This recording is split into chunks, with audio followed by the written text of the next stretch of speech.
Hello, my dear students. Welcome to Talking Textbooks, Leaving No Child Behind. Today, we are going to study about the more energies, the more form of energies जो कि हमारे environment में available हैं, मतलब हमारे आसपास available हैं, but उनमें से useful form of energy we need to harness, right? ये जो फॉर्म्स हैं उनको आज हम स्टडी करेंगे. लास्ट लेक्चर में हम लोगों ने सोलर एनर्जी के बारे में स्टडी किया था, राइट एंड हम लोग विंड एंड हाइड्रो नहीं पढ़ पाए थे. सो इसमें हम स्टार्ट करेंगे विंड एनर्जी से. ठीक है, हम लोग हाइड्रो एनर्जी पढ़ने की कोशिश करेंगे and then we'll moving up to the tidal energy and the sea waves energy. ठीक है, सो लेट्स गेट स्टार्टेड. आप लोगों के लिए ये जो वीडियो लेक्चर्स हैं these are very much helpful if you want to crack the school examination as well as the olympiads, right? So you need to stay tune during the whole video, alright, and you need to watch out all the remaining lectures of the series, alright?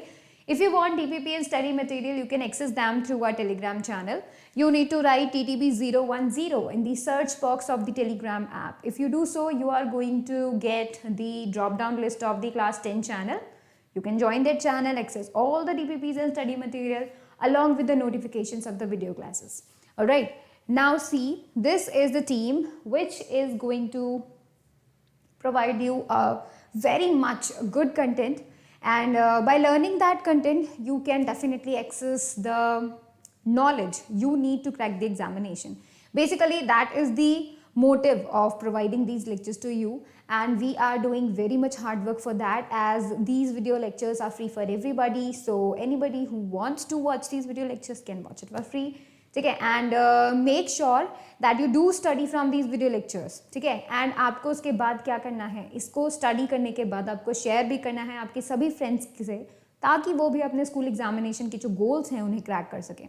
Alright, in according to this हम लोगों ने आपके लिए packages भी prepare किए हैं, and to access those packages you need to go on our website that is www.talkingtextbooks.in. So जब आप इस वेबसाइट पर जाएंगे you will be getting two type of packages over there, the full package and the test series. So full package contains all the minimum necessary things जो कि आपको चाहिए, right, for your preparation and we can say for your main knowledge जो आपको चाहिए होती है, right? तो यू कैन एक्सेस दैट. अब आपको यहाँ पर फुल पैकेज में मिलेगा क्या, right? That would be the study material, जो कि सबसे इंपॉर्टेंट चीज़ होती है, राइट? काफ़ी ज़्यादा वंडर करते हैं बच्चे एंड बिकॉज ऑफ दैट वो अपना बहुत टाइम वेस्ट भी कर लेते हैं. So basically we are providing you that, and then we are providing the video classes so that you can understand that you can say major concept over there, right? And then you will be doing the homework, right? And then you will be attempting the quizzes twice a week, and then you will be attempting the periodic test papers, right? So basically ये जो चीज़ें हैं जिसमें आपका testing part आ जाता है, homework part आ जाता है, and you will be like studying part आ जाता है, राइट? तो these are the minimum and the most important things you need to have to crack the examination. Alright, उसके अलावा if you are not interested in getting the study material and the you can say the feature in which you are doing the homework, right? So you can also join the test series. So you will be only getting the testing part, also the video classes. Alright, so you will be getting the periodic test papers, recorded and live classes, bi-weekly quizzes. Alright, that would be so good, right? And आप बहुत ही अच्छे से इन सबको crack भी कर सकते हैं अगर आप ये ज्वाइन करते हैं तो, right? And if you are buying it, then you can use my code that is CYLife to get a 30% discount. And if you want to know more about these packages, then you can call us on the number 919549041111. Alright, and that would be good. That would be awesome if you call us and all your queries will be resolved over there, right? So you need to make sure. So promise yourself that you will be watching the whole lecture, you will be making proper notes and you will be revising on a daily basis. ठीक है, that is the most important thing. So अगर आप ऐसा करते हैं, अगर आप रोज revision करते हैं, अगर आप रोज स्टडी करते हैं, तो ये आपके लिए बहुत अच्छा रहेगा. आपका जो फाइनल एग्जामिनेशन है जिसकी आप तैयारी कर रहे हैं उसके लिए बहुत अच्छा रहेगा. That is what you need to do is revise more and more, ताकि आप जो अभी पढ़ रहे हैं वो तो आपको रिमेंबर रहे, साथ ही साथ आप जो पीछे का पढ़ चुके हैं वो भी ना भूलें.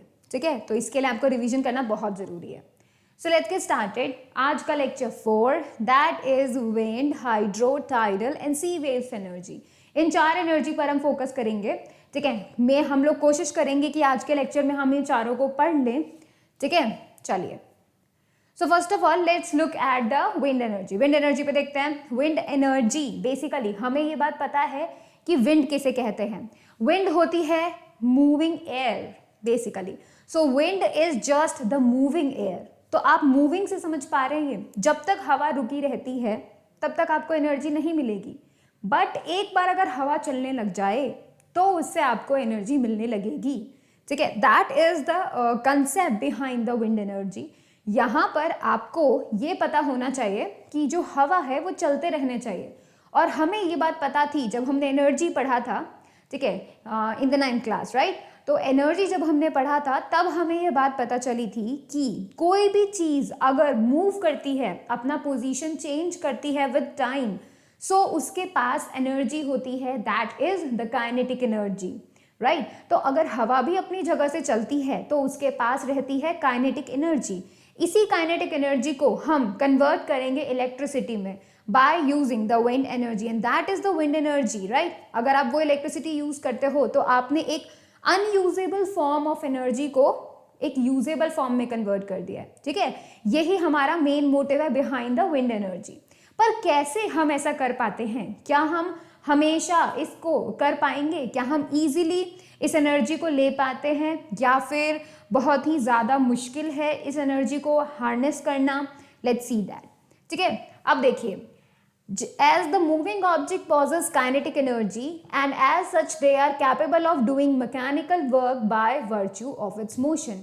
अगर किसी भी बॉडी के पास काइनेटिक एनर्जी होती है तो वो क्या करेगा? वो कुछ काम कर सकता है, राइट। उसके पास क्योंकि काइनेटिक एनर्जी है, कुछ ना कुछ वो क्या कर सकता है, किसी भी चीज़ को मूव करवा सकता है। ठीक है, जैसे अगर आप एक बॉल को, ठीक है, किसी भी स्टोन पर, ठीक है, let it be a small stone, ठीक है, अगर ऐसा होता है, so you can do with some work, because work तभी होगा जब फोर्स और डिस्प्लेसमेंट होगा, राइट।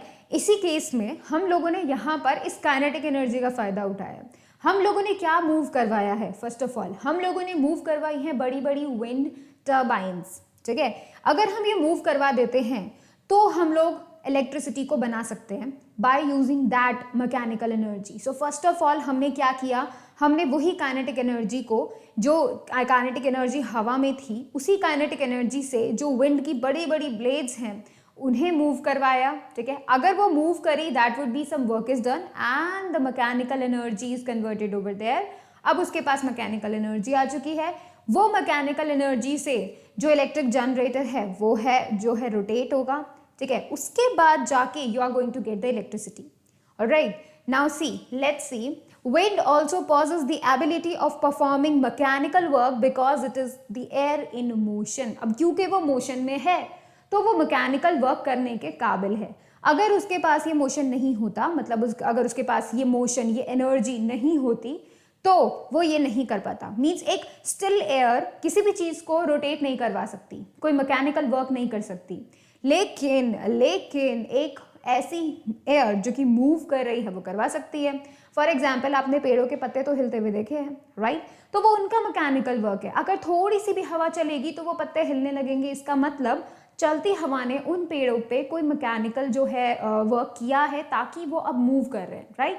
ये यहाँ पर बेसिस है। और जो बहुत ही तेज स्पीड से आने वाली हवा होती है वो बड़ी बड़ी इस तरह की बड़ी बड़ी ब्लेड्स को मूव करवा पाने में, इनको रोटेट करवा पाने में सक्षम होती हैं जब बहुत ही ज़्यादा तेज हवा चलती है। और यही कारण है कि हम लोग क्या कर सकते हैं, उसी हवा की काइनेटिक एनर्जी से इन सारी विंड टर्बाइंस और ये जो विंड ब्लेड्स आप देख रहे हैं इसे रोटेट करवाने में हम लोग यूज कर सकते हैं। ठीक है, तो ये क्या हो रहा है, जो काइनेटिक एनर्जी है वो कुछ मैकेनिकल वर्क कर रही है, वो इन टर्बाइंस को रोटेट कर रही है। ठीक है, और यहीं पे हमारा विंड एनर्जी आता है। So wind energy is the kinetic energy associated with large mass of air by virtue of its motion.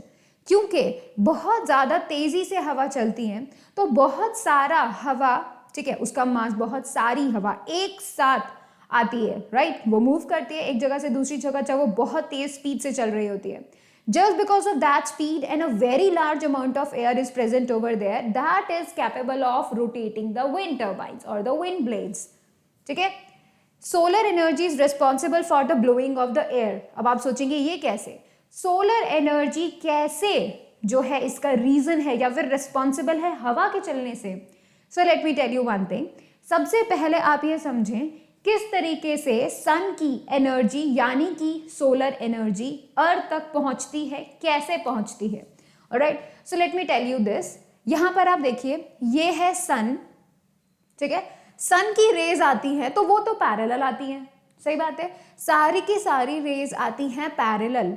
लेकिन हमारी अर्थ कैसे है, हमारी अर्थ है कर्व्ड, ठीक है, हमारी अर्थ कैसी है, कर्व्ड है। तो यहाँ पे आप देखिए कुछ जो पैरेलल रेज हैं, जब वो इस जगह पर जाएंगी, यहाँ पर वो सबसे ज्यादा इंटेंस होंगी। इंटेंस का मतलब उनकी सारी की सारी इंटेंसिटी बिल्कुल सीधे जाती है। एंड रिमेंबर, हमने लाइट के चैप्टर में ये स्टडी किया था, जब कभी भी लाइट एक मीडियम से दूसरे मीडियम में जाती है, वो भी 90 डिग्री पर जाती है, तो वो बिल्कुल स्ट्रेट निकल जाती है, राइट। वो अपना पाथ चेंज नहीं करती, क्यों, क्योंकि उसकी स्पीड में ऐसा कोई ऑल्टरनेट नहीं आता, राइट। तो यहाँ पे आप देख सकते हैं कि जब ऐसे सारी पैरेलल रेज इस एरिया में, इस रीजन में आती हैं, तो वो 90 डिग्री पे फॉल हो रही हैं। इसका मतलब यहाँ पर उनकी इंटेंसिटी काफी ज्यादा है। ये वाले जो एरिया है, ये वाला जो एरिया है अर्थ की सरफेस का, जो कि सन के 90 डिग्री पर है, ठीक है, जहां पर सन की रेज 90 डिग्री पे फॉल होती हैं, उस एरिया में सबसे ज्यादा हीट एनर्जी फॉल होती है, सबसे ज्यादा हाई इंटेंस हीट एनर्जी होती है, और वो इलाका बहुत ज्यादा गर्म रहता है, जिसे हम कहेंगे इक्वेटर। सो इक्वेटर पे this is the line which is like dividing the earth into half. तो वो जो इक्वेटर वाली लाइन है, हमेशा पूरी अर्थ की सरफेस पे इक्वेटर वाली जो लाइन है, हमेशा उस पर 90 डिग्री पे जो रेज हैं वो फॉल होती हैं। अब जब वो 90 डिग्री पे फॉल होती है, मतलब वो बहुत हाईली इंटेंस हैं, right, and they contain very much high amount of heat energy. इसी वजह से ये वाला जो एरिया है बहुत ज्यादा गर्म रहता है। वहीं अगर हम बात करें नीचे के एरियाज, यानी कि अगर हम साउथ पोल या फिर ऊपर नॉर्थ पोल की बात करते हैं, तो फिर इस जगह पर आप देख सकते हैं जो सन की रेज जा रही हैं वो एंगल पे जा रही हैं, और ऊपर जाते जाते तो वो काफी ज्यादा एंगल पर हो जाती हैं, ठीक है। So that is the reason कि अब यहाँ पर जो है उनकी जो इंटेंसिटी है वो कम हो गई है, तो बहुत ही कम अमाउंट ऑफ हीट एनर्जी वहां तक जा रही है, ठीक है। सो ये वाले जो एरियाज होते हैं, ऊपर वाले एरियाज और नीचे वाले एरियाज, उन एरियाज में बहुत ही कम जो सन की एनर्जी है वो पहुंच पाती है। And that is the reason कि जो पोल्स हैं वो काफी ठंडे रहते हैं और इक्वेटर पे बहुत ज्यादा गर्मी होती है, ठीक है। अब देखिए आप, उसके बाद क्या होता है, जो यहाँ पर सन रेज फॉल होती हैं, ठीक है, वो क्या करेंगी, वो इस एरिया को बहुत ही ज्यादा गर्म कर देंगी बहुत जल्दी, क्योंकि ज्यादा अमाउंट ऑफ हीट एनर्जी उनको मिल रही है, ठीक है। तो बहुत जल्दी गर्म हो जाता है। जल्दी गर्म होने के कारण क्या होगा, जब सरफेस गर्म हो जाएगी तो उसके ऊपर प्रेजेंट जो हवा है वो भी गर्म हो जाएगी, क्योंकि वो धरती से, सरफेस से क्या करेगी, हीट एनर्जी ले लेगी। सो जब कभी भी एयर हीटअप होती है तो वो क्या करती है, सीधे ऊपर जाती है, ठीक है, वो सीधे ऊपर जाती है। ऊपर जाने के चक्कर में नीचे वाला जो एरिया है वो रह गया अब खाली। तो क्या होगा, तो यहां से पोलर रीजन से जो ठंडी हवाएं चलती हैं वो उनकी प्लेस ले लेती हैं, ठीक है। तो इक्वेटर, लेट इट बी कि भाई दिस इज द इक्वेटर, ठीक है, इक्वेटर से गर्म हवा ऊपर चली गई है, ठीक है, ये एरिया अब खाली रह गया है। पोल से सारी ठंडी हवा इक्वेटर की तरफ आती है, ठीक है। फिर वो क्या करेंगी, वो वापस से जो अर्थ की सरफेस से हीट एनर्जी लेंगी वो ऊपर चली जाएंगी, ठीक है, और पोल से जो हवा आ रही है वो वापस इक्वेटर की तरफ आ जाएगी। ऊपर उठने वाली एयर जब आसमान में जाती है, थोड़ा और ऊपर जाती है, तो ठंडे टेम्परेचर की वजह से वो क्या करती है, वो जम जाती है, कंडेंस हो जाती है, राइट। फिर वो दूसरे तरफ चले जाती है, राइट। अब वो क्योंकि ठंडी हो गई है, कंडेंस हो गई है, तो वो पोलर रीजन में ऊपर की तरफ से चले जाती है। This cycle is the result, you can say, as the wind which is moving, right. तो यहाँ पर जो एयर है वो मूव कर रही है, पहले वो ऊपर जाएगी क्योंकि उसने एनर्जी गेन कर ली, ऊपर जाती है, फिर वो क्या करती है, जो ठंडी हवा है from the poles, they are coming towards the equator, so they, if they are coming towards the equator, that means they are moving, right, they are having the kinetic energy just because of the uneven heating of the earth, and that is why the solar energy is responsible for the movement of the air, and that is the wind blowing, ठीक है। देखिए, the sun rays falls on the whole earth, but the intensity of the sun rays is much stronger near equator of the earth than in the polar regions. Polar regions यानी कि south और north pole की अगर हम बात करते हैं, और वहां से जुड़े हुए जो उस एरिया के रीजन्स हैं, वहां पर काफी कम हीट एनर्जी होती है, ठीक है। That is the reason intensity जो होती है वो इक्वेटर पे काफ़ी ज़्यादा होती है, पोल्स पे काफ़ी कम होती है, ठीक है। फिर देखिए, due to more intense sunlight the air near the surface of the earth in equatorial region becomes quite hot. जो इक्वेटोरियल रीजन्स हैं, सरफेस ऑफ द अर्थ है, उसके ऊपर जो एयर प्रेजेंट है वो क्या हो जाती है, गर्म हो जाती है, क्योंकि उसे हीट एनर्जी मिलती है, ठीक है। This hot air being lighter rises upward, अब वो ऊपर उठने लगती है, ठीक है। The cooler air from polar regions of the earth starts flowing towards the equatorial regions of the earth to fill the space vacant by the hot rising air. अब ये जो hot rising air है उसकी जो vacant space है उसको fill करने के लिए polar region से हवाएं वहाँ आती हैं, ठीक है। अब क्योंकि हवाएं वहाँ चल रही हैं तो आपको पता चली कि अब air move कर चुकी है. So basically this is the reason. In this way air flows from the higher pressure region to the lower pressure regions of the earth, ठीक है. This flows of air from one place to another constitutes wind. So basically solar energy is the result, or you can say is a reason so that wind blows, and we are going to get that energy converted into the electrical energy, right? चलिए अब हम देखते हैं इसकी कुछ advantages. Use of wind energy is not a source of pollution. First of all you are not going to get any pollution over there. क्यों? क्योंकि wind turbines rotate करती है. जब विंड टर्बाइंस रोटेट कर रही हैं कोई पोल्यूशन नहीं हो रहा है, राइट? फिर आप देखिए wind energy is available free of cost. हवा का कोई पैसा नहीं लेता है, so that is free of cost. The source of wind energy that is air is an inexhaustible renewable source. ये कभी खत्म नहीं होती है. एयर एक जगह से दूसरी जगह मूव करते रहेगी, और ये जो एटमोस्फेयर है जो कि अर्थ की ग्रेविटी की वजह से है वो कभी नहीं हटेगा, right? So you are going to get the inexhaustible source of energy, right? अब देखिए इसके कुछ डिसएडवांटेजेस जो कि काफी हैं.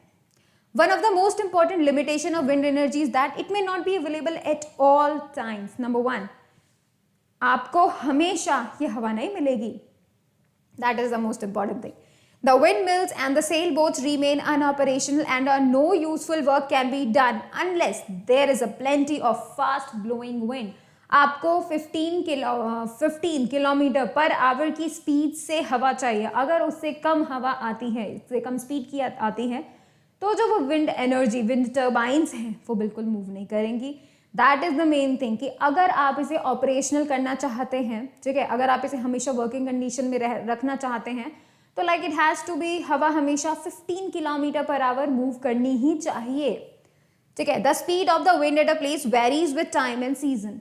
सीजन के अकॉर्डिंग, टाइम के अकॉर्डिंग जो स्पीड है विंड की वो ऑल्टर होती रहती है. तो आपको कभी ज़्यादा एनर्जी मिल जाएगी, कभी आपको बिल्कुल एनर्जी नहीं मिलेगी.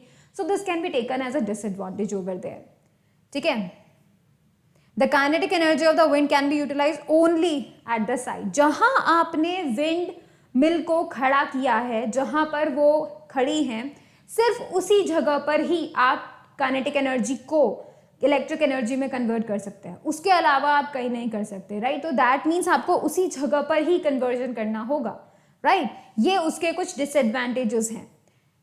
Alright, there is no guarantee that we will get wind energy when required, since there is no place in the world where wind blows all the time. The wind is not predictable, right? तो आपको ये नहीं पता चलेगा कि भाई कहाँ पर, ठीक है, ऐसी दुनिया में कोई भी जगह नहीं है जहाँ पर एयर कंटिन्यूसली चलते रहती हो. कोई भी ऐसी जगह नहीं है, राइट? तो हो सकता है जब आपको जरूरत हो इलेक्ट्रिसिटी की तब हवा ही ना चले, and you are not going to get any wind energy. That means you are not going to get any electricity there, right? So that means you have to find some alternative before you using the wind energy, right? अगर available होगा then you can use it, and if that is not available, that wind energy is not available, then you can use the alternative of that. ठीक है, तो ये आपको सोचना पड़ेगा. Now let's see about the practical devices. ऐसे devices जिनकी help से आप wind energy को harness कर सकते हैं. ठीक है, बहुत सारे wind plant, wind mill, actually इनको हम विंड मिल्स बोलते हैं इंस्टीड ऑफ प्लांट्स.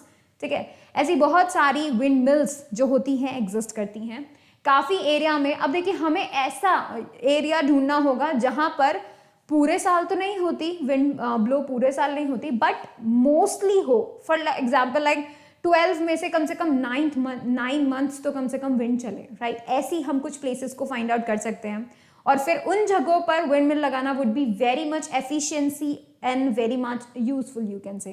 ठीक है, तो देखते हैं विंड मिल के बारे में स्टडी करते हैं. What is that, how it works, right? तो देखिए wind mill is a machine which works with the energy of blowing air or wind. It consists of large blades to catch the wind. So अब देखिए ये है wind mill, ठीक है, ये एक इकलौती विंड मिल है, ठीक है. अब आप यहाँ पर देखिए ये जो इसके ब्लेड्स हैं, ठीक है, इन ब्लेड्स को घुमाना, इन ब्लेड्स को रोटेट करना इज आवर मेन गोल, ठीक है. इनको रोटेट कराना ही हमारा मेन गोल है. ये काफी बड़े होते हैं, दैट इज द रीजन कि हमें काफी ज्यादा अमाउंट की विंड एनर्जी चाहिए इन्हें रोटेट करवाने के लिए. When the wind strikes against these blades, they start rotating. जैसे ही जो विंड होती है इसको स्ट्राइक करती है, ये क्या करते हैं, रोटेट करने लगते हैं, ठीक है. The motion can then be passed on to other connected parts and it's used to do useful work. अब क्योंकि ये अगर एक बार रोटेट करने लग गई, ठीक है, एक बार ये रोटेट करने लग गई तो इससे कनेक्टेड जो टरबाइन है वो रोटेट करेगी, उससे कनेक्टेड जो शाफ्ट है वो रोटेट करेगा, and then generator, and then comes you can see the electricity, तब जाके जनरेट होगी. A windmill consists of a system of big blades, बहुत बड़ी बड़ी ब्लेड जिन्हें वेन्स कहा जाता है, capable of rotating about a horizontal axis, ठीक है. तो वो क्या कर सकती हैं, एक एक्सिस के अबाउट दे कैन रोटेट, ठीक है. Horizontal axis means it is like this is a vertical system. Can you see that इनका जो एक्सिस है दैट इज स्क्रीन के अंदर जाता हुआ एक्सिस है फ्रॉम द सेंटर, ठीक है. उस एक्सिस के अबाउट दे आर रोटेटिंग, ठीक है. यहाँ पर इस पूरे सिस्टम को बहुत ही बड़े एक पोल पर लगाया जाता है. The system of veins is mounted on the top of a high tower, ठीक है, बहुत बड़े टावर पे इसे लगाया जाता है. It's working is based on the transformation of kinetic energy of wind into the rotational energy of the blade. Main काम यहाँ पे ये है कि यहाँ पर हम जो एयर की काइनेटिक एनर्जी है उसको हम जो ब्लेड्स हैं उनको रोटेट करने में हेल्प करें. That means the mechanical work is doing. So we are going to get that kinetic energy converted into the rotational energy of these blades.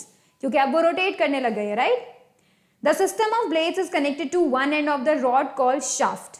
ठीक है, ये यहाँ पर जो पूरा का पूरा बड़ी बड़ी blades हैं, these are connected to the shaft. ठीक है, तो अब अगर एक बार blades rotate करने लग जाती हैं तो वो shaft भी इनके साथ, क्योंकि वो connected है, वो भी rotate करने लग जाएगा, ठीक है. The other end of the shaft is connected to a pump rod in case of a water pump. अगर हम उसको, उस विंडमिल को वाटर पंप की तरह यूज करें, मतलब उसको जो है काम में ले रहे हैं, ठीक है, वाटर पंप को वर्किंग करवाने के लिए अगर हम उसकी एनर्जी यूज कर रहे हैं तो इन दैट केस शाफ्ट से कनेक्टेड होगा फिर वाटर पंप, ठीक है, इस तरीके से होगा. लेकिन अगर जैसे हमें उसे इलेक्ट्रिसिटी में कन्वर्ट करवाना होगा तो फिर क्या होगा कि वो शाफ्ट कनेक्टेड होगा जनरेटर से, ठीक है, आइदर टर्बाइन.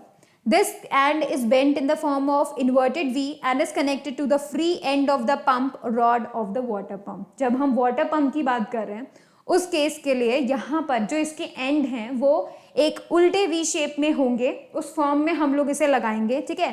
एंड हम क्या करेंगे, उसके फ्री एंड को जो पानी के पंप है यानी वाटर पंप के साथ कनेक्ट कर देंगे, ठीक है.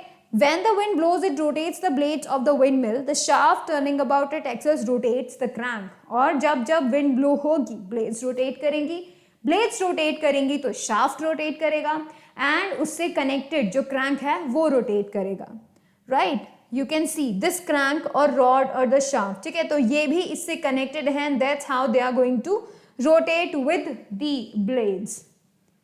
The rotation of the crank moves the piston or rod of the water pump up and down and draws water from the well. In that case कि भाई यहाँ पर अगर हम इसे water draw करने के लिए निकाल रहे हैं, कुएं में से पानी करने के लिए यूज कर रहे हैं अगर हम इस विंडमिल को, तो in that case यहाँ पर क्रैंक जब up and down मूव करवाएगा तो जाके हमें वो एनर्जी किस में आ जाएगी, हम उसको पुल एंड कर सकते हैं वाटर को definitely by using that kinetic energy of the wind, ठीक है. सेकेंड आप देखिए wind mill to operate flour mill. कई जगह पर इस विंड मिल को फ्लोर मिल के लिए भी यूज किया जाता है, मतलब आटा बनाने के लिए, ठीक है. How this is done, let's see that. ये बिल्कुल सिमिलर है किसके, it is similar to one used to grind grains by suitable arrangement of tooth, wheel and shaft. तो बेसिकली ग्रेन्स को हमें मेनली क्या करना है, अगर ये फ्लोर मिल है तो इसका मतलब हमें ग्रेन को पीसना है, राइट, एंड उन ग्रेन्स को पीस कर हमें उसका पाउडर फॉर्म बनाना है. राइट। सो वो उसी मेथड में अरेंज होते हैं जैसे कि एक फ्लोर मिल नॉर्मल होनी चाहिए, ठीक है, उसको इस तरीके से अरेंज किया जाता है by using the wheels in the shaft. The other end of the shaft is connected to a tooth wheel, you can see that. ये है blades, this is the shaft. अब ये जो शाफ्ट है एक और व्हील से कनेक्टेड है जिसे हम टूथ व्हील बोलेंगे, ठीक है, as you can see the tooth of these wheel, ठीक है। Grinding arrangement of the floor mill has a fixed millstone A and another heavy millstone B. Can you see that here? ठीक है, यहाँ पर A and B आपको मिलेंगे, right. तो हमें यहाँ पे मेन काम जो करना है वो ये कि यहाँ पे हमें ग्राइंडिंग अरेंजमेंट रखना होगा, ठीक है। तो ये जो दोनों पत्थर है जहाँ पर हम ग्रेन्स को डालेंगे और ये इसको रोटेट करवाने का हमारा मेन काम होगा, ठीक है। अब देखिए, B is capable of rotating by a shaft W2 having a tooth wheel W2.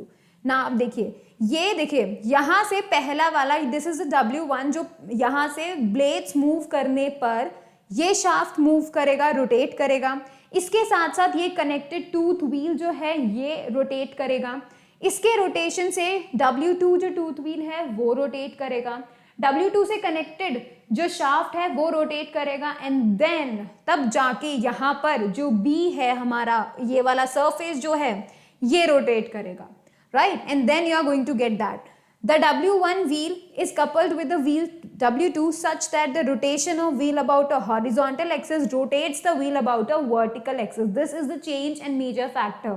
यहाँ पर ये जो है हॉरिजॉन्टल एक्सिस के साथ रोटेट कर रहा है, राइट, उसके अबाउट रोटेट कर रहा है and they are connected like this कि अगर ये हॉरिजॉन्टल के साथ रोटेट कर रहा है तो W2 वर्टिकल के साथ रोटेट करेगा। Can you see the vertical axis जिसके अबाउट ये रोटेट कर रहा है, right. This is the arrangement and this is the major important arrangement here.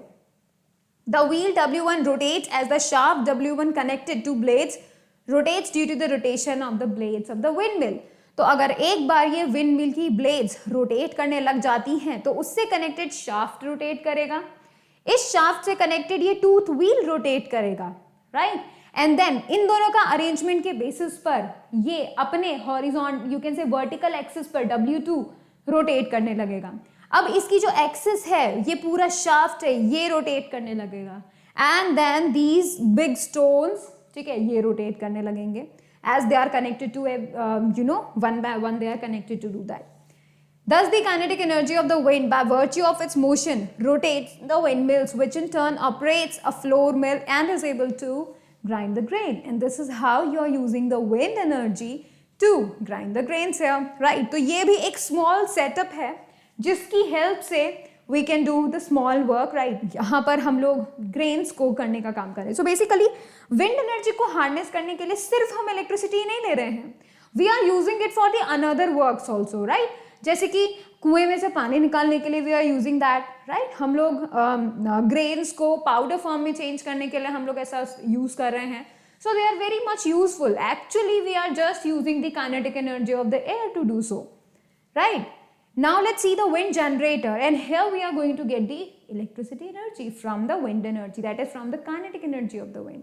So देखिए, a modern generator which is used to generate electricity by using wind energy is called wind generator. So basically पुराने ज़माने में जो wind mill होती थी वो कुएं से पानी निकालने के काम आती थी क्योंकि वो तो काफ़ी साइज में छोटी होती थी, ठीक है। वैसे ही जो हम लोगों ने अभी जस्ट देखा फ्लोर मिल को बनाने के लिए, राइट, तो वो भी एक पास्ट में यूज होने वाली मशीन थी। एंड देन जब ऐसा हुआ तो इसे लार्ज स्केल पे बनाने के बाद या फिर उस लार्ज स्केल को बनाने के लिए they got up to that, उन्हें ये आइडिया मिला that this can be also use to generate electricity, and that's how these wind mills और the wind generator comes into the role, alright. When the fast moving wind strikes the blade of the wind turbine, then the wind turbine starts rotating continuously. एक बार ये जो wind जो है, ये जो blades हैं, this is the wind turbine over here. तो एक बार ये अगर rotate करने लग जाता है because of the energy, kinetic energy of the wind, तो ये continuously rotate करने लगेगा, ठीक है। जैसे ही ये continuously rotate करने लगेगा तो उससे connected सारी चीजें rotate करेंगी। The coil of a small electric generator is attached to the shaft of the wind turbine. So the wind starts rotating shaft and generates electricity. अब आप यहाँ से देखिए, एक बार अगर ये रोटेट करने लग गया, so this is the shaft which is connected to the small electric generator over here, ठीक है। जैसे ही ये टर्बाइंस रोटेट करने लगेंगी, शाफ्ट रोटेट करने लगेगा एंड उसके बाद ये पूरा का पूरा जनरेटर में जो कॉइल्स हैं वो रोटेट करेगी, जिसकी वजह से you are going to get the electric energy. ठीक है, जिसकी वजह से आपको इलेक्ट्रिक एनर्जी मिलेगी। तो basically you have created the kinetic energy and converted that into the electricity. अब आप यहाँ देखिए, जब जब ये विंड टर्बाइन रोटेट करेगा तब तब ये शाफ्ट रोटेट करेगा, जनरेटर की कॉइल्स रोटेट करेंगी और तुरंत इलेक्ट्रिसिटी में कन्वर्ट हो जाएगा। मतलब this conversion, this kinetic energy into the electric energy, तुरंत की तुरंत वहीं के वहीं कन्वर्जन हो रहा है। राइट, आप ये बात समझ रहे हैं? Remember we have seen the disadvantages कि भाई वो वहीं की वहीं कन्वर्ट होती है। राइट, उसके अलावा नहीं हो पाती है। ठीक है, that is the main thing कि on the site it is getting converted. The electricity generated by single wind turbine is quite small. एक टर्बाइन की वजह से जनरेटेड जो इलेक्ट्रिसिटी है वो काफी कम होती है and that is the reason कि हम बहुत सारी विंड मिल्स लगाते हैं। So in order to generate a large amount of electricity, a large amount of wind turbines are erected over a big area of a land. जैसा कि मैंने आपको पहले वाले फोटो में दिखाया था बिल्कुल स्टार्टिंग में कि बहुत सारी विंड टर्बाइंस काफ़ी दूर दूर तक फैली हुई है, क्योंकि इनके विंड की जो लेंथ होती है, मतलब विंड यू कैन से टर्बाइन की जो लेंथ होती है, ठीक है, ब्लेड की जो लेंथ होती है वो काफ़ी ज़्यादा बड़ी होती है। ठीक है, they are very very very big and that is the reason they need to have very much large land, ताकि हम इस विंड मिल के पूरे पावर प्लांट को सेटअप कर सकें। ठीक है, such a setup of having a large number of wind turbines working at a place to generate electric energy on a large scale is called wind energy farm. तो ऐसी जगह जहां पे दूर दूर तक आपको सिर्फ विंड मिल्स नजर आएंगी उसे हम बोलेंगे विंड एनर्जी फार्म। ठीक है, चलिए अब हम नेक्स्ट हाइड्रो एनर्जी की बात करते हैं। सो बेसिकली हाइड्रो से अब आपको पता चलेगा, हाइड्रो मीन्स वाटर। ठीक है, तो इसका मतलब we are going to get the energy from water. अब ये कैसे कर सकते हैं और वाटर के अंदर कौन सी एनर्जी है, ये सोचने के लिए हमें क्या करना पड़ेगा, डिफरेंट फॉर्म्स की एनर्जी को देखना पड़ेगा कि भाई पानी के पास कौन सी एनर्जी होती है। ठीक है, सो बेसिकली हमको ये पता है कि अगर पानी मूव किया, वैसे तो मूव करता ही है, अगर पानी ने मूव किया दैट मीन्स उसके पास है काइनेटिक एनर्जी, अगर पानी रुका हुआ है दैट मीन्स उसके पास है पोटेंशियल एनर्जी, एंड हम जो है इन्हीं दोनों एनर्जी से क्या करने वाले हैं, इलेक्ट्रिसिटी एनर्जी बनाने वाले हैं। ठीक है, सो देखिए, flowing water having a lot of kinetic energy can be utilised as hydro energy. So अगर कोई पानी बह रहा है, ठीक है, कोई पानी का अगर पानी बह रहा है दैट मीन्स उसके पास है काइनेटिक एनर्जी, और अगर पानी बहुत तेजी से बह रहा है तो उसके पास है हाई काइनेटिक एनर्जी। यही काइनेटिक एनर्जी हमें यूटिलाइज करनी है and we need to convert that into the electric energy, जिसको हम बहुत बेहतरीन से यूज करते हैं। ठीक है, चलिए देखते हैं कैसे होने वाला है ये काम। Hydro energy can be stored bye storing water in high altitude dams, hence it is a renewable source of energy. ठीक है, हाइड्रो एनर्जी को हम स्टोर कर सकते हैं कैसे, जब हम डैम्स में पानी भरते हैं। डैम्स काफ़ी ज़्यादा बड़े होते हैं, उसमें हाई मतलब बहुत ऊंची हाइट तक हम पानी को भर सकते हैं, स्टोर कर सकते हैं। ठीक है, तो that means we have stored that hydro energy in the form of potential energy, क्योंकि वहां पे पानी कैसा है, रुका हुआ है, काफी हाइट तक पानी रुका रहता है। That means they have the potential energy inside it. वही पोटेंशियल एनर्जी को हमें यूज करना है। ठीक है, and we are going to get that hydro energy. Solar energy is the source of hydro energy. Again wind energy में भी solar energy आ रहा है और इस हाइड्रो एनर्जी में भी सोलर एनर्जी आ रहा है। ठीक है, बट हम ये बात जानते हैं क्योंकि अगर हमने एक बार पानी को रोक लिया और हम उसमें से एनर्जी ले रहे हैं, so this is a renewable source of energy, we are going to get that energy again and again. Right, hydro energy is used to grind crops, to irrigate fields and to transport logs of wood from remote areas. ये काफ़ी ज़्यादा amount में use होती है। कैसे, वो इन कामों में यूज़ हो जाती है। ठीक है, क्रॉप्स को ग्राइंड करने में, या फिर पानी जो फील्ड्स में पानी देना है उसमें नहर निकाल सकते हैं हम उनसे। ठीक है, लॉग्स ऑफ वुड को ट्रांसपोर्ट करने में from the remote areas we are using that hydro energy. Energy trapped in flowing water is used to generate electricity on a large scale at hydro electric power plants. अब हमें जो energy उसके अंदर potential के form में save है, potential energy के form में सेव है, ठीक है। अब उसको हमें जो है यूज करना है, तो जब हम उसे फ्लो करवाएंगे वो काइनेटिक एनर्जी में चला जाएगा, कन्वर्ट हो जाएगा, and because of that kinetic energy we are going to get a very much high amount of electric energy, and that is known as the hydro electric power plants, जहां पर ऐसा होता है, ठीक है। Dams are needed to be constructed to utilise the kinetic energy of flowing water. पानी जब बह रहा होता है उसकी काइनेटिक एनर्जी को यूज करने के लिए हमें डैम्स बनाने होते हैं, ठीक है। उन डैम्स में पानी को फिल करना होता है ताकि उनकी काइनेटिक एनर्जी पोटेंशियल एनर्जी में कन्वर्ट हो जाए, क्योंकि वो काफी हाइट तक भरे रहते हैं, right. The water stored in dam is made to fall from a height through pipes and made to run over the blades of huge turbines at the bottom. तो देखिए यहां पर मान लीजिए डैम है, वहां से कनेक्टेड किया है हमने एक पाइप।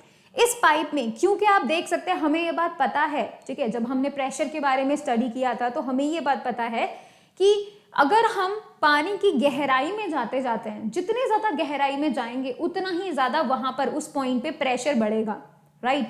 तो अगर हम इस पॉइंट की बात करें तो यहाँ पे सबसे ज्यादा प्रेशर है, तो यहाँ से पाइप से जब पानी आएगा तो वो बहुत ही ज्यादा तेजी से आएगा बिकॉज ऑफ हाई प्रेशर। अब जब ये बहुत ज्यादा तेजी से आएगा, इसके पास होगी काइनेटिक एनर्जी, काफी ज्यादा काइनेटिक एनर्जी, और वो इस टर्बाइन को कर देगा रोटेट। अगेन टर्बाइन रोटेट हो गई है, कनेक्टेड शाफ्ट रोटेट हो जाएगा, जनरेटर यहीं का यहीं है, and it will create the electric energy. So you are going to get the electric energy from the stored energy, that means the potential energy of water. It is then converted into the kinetic energy, and then you are going to get the electric energy by using that kinetic energy from water. This moves the turbine, which in turn rotates the coils of an electric generator to produce power of electricity. So basically उसी kinetic energy ने turbines को rotate किया, मतलब mechanical energy में उसको convert कर दिया, और वो मैकेनिकल एनर्जी ने शाफ्ट को रोटेट करवा दिया, शाफ्ट ने जनरेटर की कॉइल्स को रोटेट करवा दिया, एंड देन वो जो कॉइल्स हैं जो कि रोटेट हुई हैं उनकी वजह से अब जनरेटर से हम लोगों ने इलेक्ट्रिक करंट को जनरेट कर लिया। So we are going to get that energy from water, जो कि आप स्टोर्ड फॉर्म में देख सकते हैं, और either you can watch that in the kinetic energy, ठीक है। चलिए अब हम इसके कुछ एडवांटेजेस देखते हैं, ठीक है। ये जो प्रोसेस है हाइड्रो पावर का, हाइड्रो पावर स्टेशंस का, इसमें कोई पोल्यूशन नहीं हो रहा है, right. We are not burning anything and all. हम सिंपली पानी की ही स्टोर्ड एनर्जी को काइनेटिक में चेंज करके इलेक्ट्रिसिटी में चेंज कर रहे हैं। So we are not doing that, right. फिर देखिए moving water needed for the purpose is available free of cost, free में पानी मिल रहा है, ठीक है। मूविंग वाटर, क्योंकि वो फ्लो करने का उसका अपना प्रॉपर्टी है ही है, and that is why this is available at free of cost, ठीक है। Wind water energy is renewable source of electric energy which will never get exhausted. अब पानी के अंदर क्योंकि वो फ्लो होते रहता है, that means it has a kinetic energy, and if we store that तो वो पोटेंशियल एनर्जी में कन्वर्ट हो जाएगा। सो दैट मीन्स उसके पास एनर्जी पहले से ही है बहुत सारी, ठीक है। That is inexhaustible we can say, right. फिर देखिए construction of dams on river helps in controlling floods and in irrigation. Irrigation में हेल्प करता है, जो कि आसपास के एरियाज में इरिगेट करवा सकता है फील्ड्स को, ऑल्सो फ्लड की कंडीशंस को रोक सकता है, राइट। तो ये काफ़ी हेल्पफुल है इन केसेस में, लेकिन इसके कुछ डिसएडवांटेजेस भी हैं। Let's look them. मूविंग और flowing water is not available at all places, हर जगह आपको अवेलेबल नहीं मिलेगा, so you need to first store it, और जब आप चाहें तब उसे आपको मूव करवाना पड़ेगा, ठीक है। It is available near the sides of the flowing rivers. अब ये जहां जहां पे रिवर्स फ्लो कर रही हैं वहां पे आपको अवेलेबल होगा only, right. To generate a reasonable amount of electricity from water, fast moving water should be available in large quantities. अगर आप सही अमाउंट ऑफ इलेक्ट्रिसिटी पाना चाहते हैं तो आपको ज़्यादा काइनेटिक एनर्जी वाले वाटर भी चाहिए होगा, जिसके पास काफ़ी ज़्यादा amount of energy, kinetic energy हो, ठीक है, यानी कि बहुत तेज़ी से फ्लो करे। The construction of dam on a river disturbs the ecological balance in downstream area of the river. अब जहाँ पे हमने वाटर को स्टोर किया था, मतलब हमने जहाँ पे डैम क्रिएट किया, हमने जहाँ पानी को स्टोर किया, तो उस जगह का जो इकोलॉजिकल बैलेंस है वो डिसबैलेंस हो जाता है। रीज़न, जो प्लांट्स वहाँ पर थे ऑलरेडी वो पानी में डूब जाते हैं। That is why without in the you can say in the absence of oxygen फिर उनका डिग्रेडेशन होता है, and that you can say releases much amount of methane over there, and that is the reason कि ये जो है काफ़ी ज़्यादा पोल्यूशन क्रिएट करता है। in that scenario only. The soil in the downstream area may become poor in quality because there were no annual floods to deposit nutrients rich slit on the bank of the river. Therefore there may be ecological problem. तो यहाँ पर जो nutritions already river की वजह से वहाँ पर आते थे ज़मीन में, वो आना फिर बंद हो जाएंगे, राइट? क्योंकि उस वक्त आपको जो भी चीज़ें आती हैं, मिट्टी, कंकड़, पत्थर, ठीक है, उनमें काफ़ी ज़्यादा न्यूट्रिएंट्स होते हैं जो स्टोर होते रहते हैं near the bank of the river, and this process reduces the you can say ecological balance. तो वो फिर disbalance हो जाता है because of that. So it does have some of the disadvantages over here, right? So let's talk about the tidal energy. अब यहाँ पे जो ये tidal energy आ रही है, यहाँ पे हम बात कर रहे हैं sea की, oceans की, right? यहाँ पर tides आते रहती हैं. किससे आती हैं tides? Because of the gravitational force or the pull of the moon on the earth. ठीक है, कैसे? Let's see that. तो पहले हम देखते हैं definition. Due to attraction of moon on sea water, water surface rises and falls on the waves are formed. ठीक है, तो क्योंकि जो ग्रेविटेशनल पुल है वो अर्थ भी लगाती है मून पे और मून भी लगाता है अर्थ पे. ठीक है, अर्थ जो पुल लगाती है मून पे, उसकी वजह से मून चारों तरफ रिवॉल्व करता है, और मून जो लगाता है अर्थ पे, because that is equal and opposite, right? तो उसकी वजह से बहुत ही ज्यादा अमाउंट में high tides and low tides create होते हैं. कहाँ पर? ओशियंस में. ठीक है, तो that means there are going to be moving water over there, right? These waves are called tidal waves. इन्हें हम टाइडल वेव्स कहते हैं. And energy possessed by rising and falling water tides is known as the tidal energy. So basically पानी जब ऊपर उठता है, नीचे जाता है, so they have energy because they are moving, and that energy is known as the tidal energy. इसी को ही हमें क्या करना है? हार्नेस करना है basically. Energy in tide. So let's say rise in ocean water is called high tide. जब वो क्या करता है? राइज होता है, तो इसे हम बोलते हैं high tide. And the fall of ocean water is low tide. और वो जब वो नीचे चला जाता है तो इसे हम बोलते हैं लो टाइड.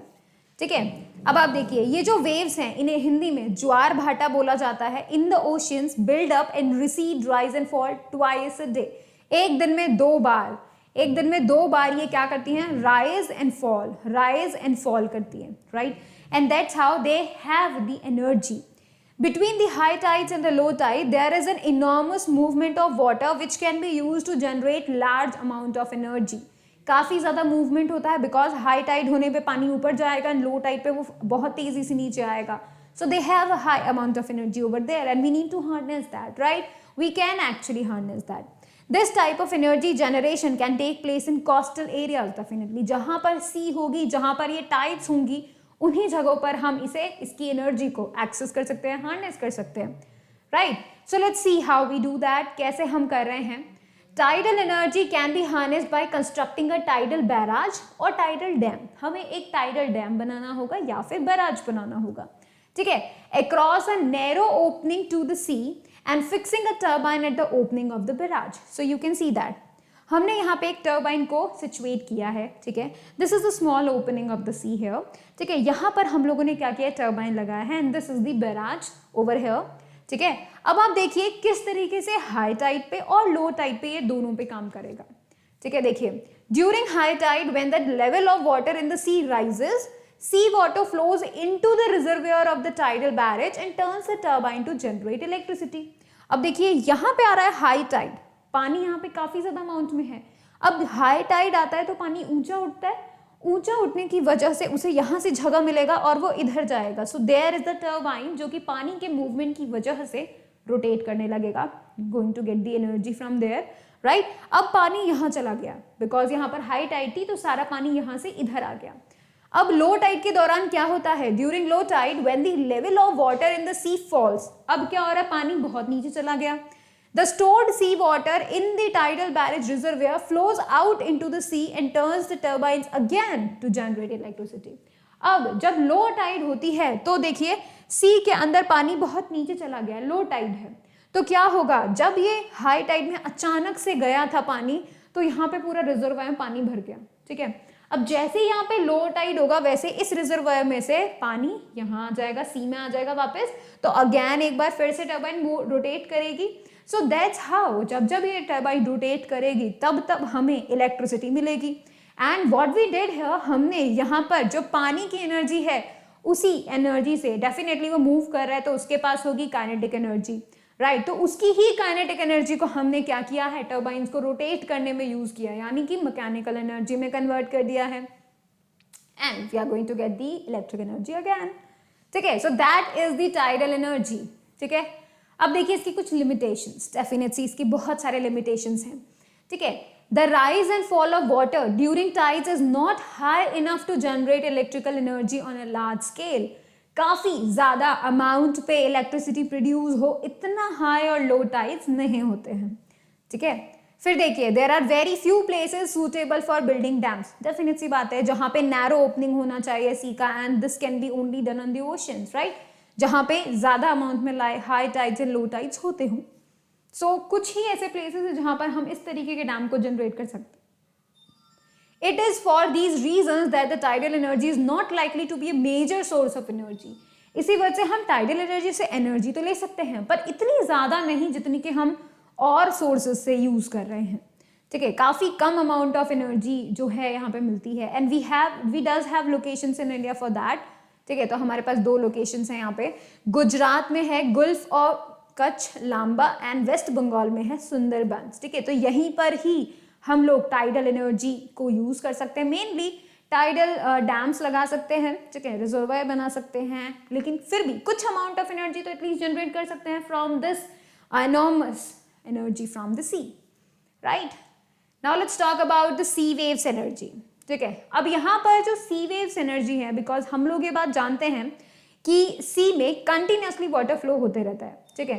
कंटिन्यूसली सी शोर पे आप देख सकते हैं वाटर की जो वेव्स है वो आती जाती रहती है, ठीक है। तो मतलब सरफेस की अगर हम बात करें तो वहां पे काफी ज्यादा मूवमेंट ऑफ वाटर होता है, ठीक है। तो यहाँ पर हम उस सरफेस पे प्रेजेंट जो वेव्स हैं उनकी एनर्जी को हार्नेस करने की कोशिश करेंगे, ठीक है।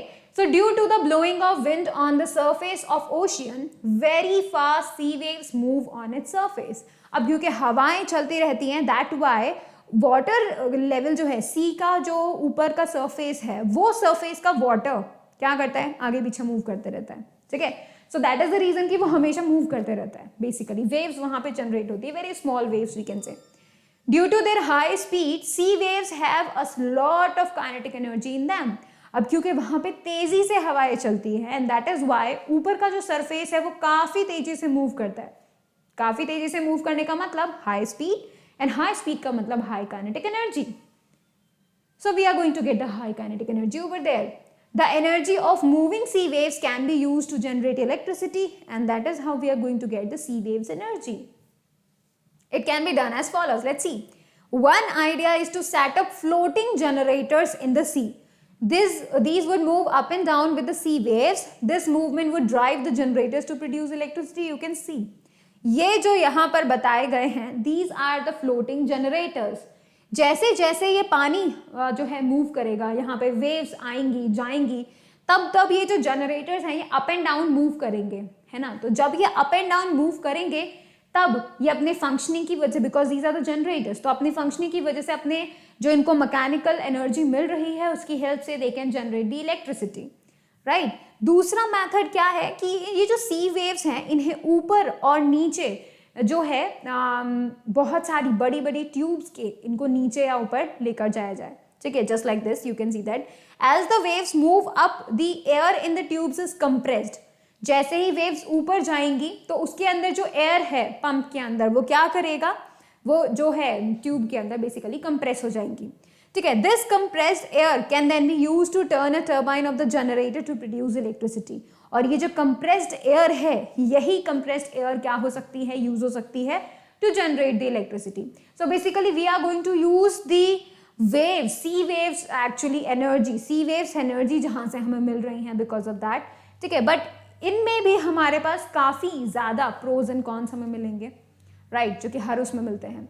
सो बेसिकली ये जो चीजें हैं, ये जो हम ओशियन थर्मल एनर्जी देख रहे हैं, ये ओशियन थर्मल एनर्जी हम लोग नेक्स्ट लेक्चर में देखेंगे।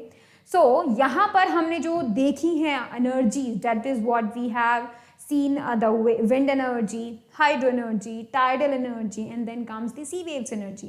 इन 4 एनर्जीज के बारे में हमने डिस्कस किया। आगे वाली जो एनर्जीज हैं उनको भी हम लोग डिस्कस करेंगे in the next lecture, so make sure that you stay tune for that. Alright, so thank you so much for watching the video. Please like it, share it, subscribe it, and do not forget to click on the bell icon so that you will remain notified for the upcoming video. Thank you so much.